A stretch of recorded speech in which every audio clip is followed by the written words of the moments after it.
বড় পর্দায় একের পর এক চর্চিত সিনেমা দিয়ে তার ডেবিউ। তবু জি বাংলার খুব জনপ্রিয় ধারাবাহিক মিঠাই তাকে খ্যাতির শীর্ষে বসিয়েছে।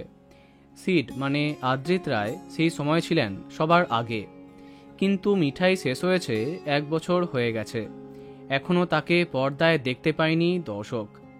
মিঠাই শেষ হতেই এসভিএফের পাগল প্রেমী সিনেমার কাজে লেগে পড়েন আদ্রিত।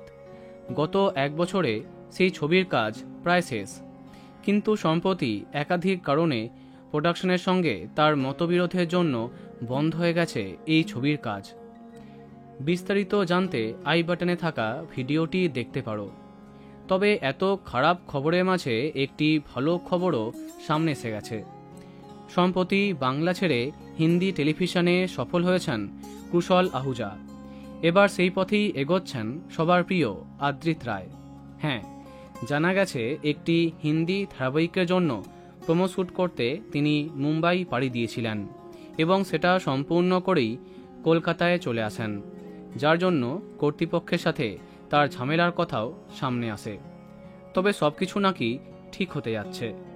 টেলিপাড়ার ভিতরে জানা যাচ্ছে সবকিছু মিটমাট হয়ে যাচ্ছে।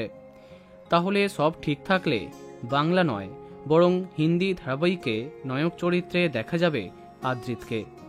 প্রোডাকশন এসভিএফ, তবে জানা যায়নি নায়িকার নাম। দেখা যাক কি হয়, কবে সবকিছু সামনে আসে। তো বন্ধুরা, কে কে এক্সাইটেড কমেন্টে জানাতে পারো। আর এই রকমই আরও অনেক ভিডিও পেতে সাবস্ক্রাইব কারেন্ট পজ। ধন্যবাদ।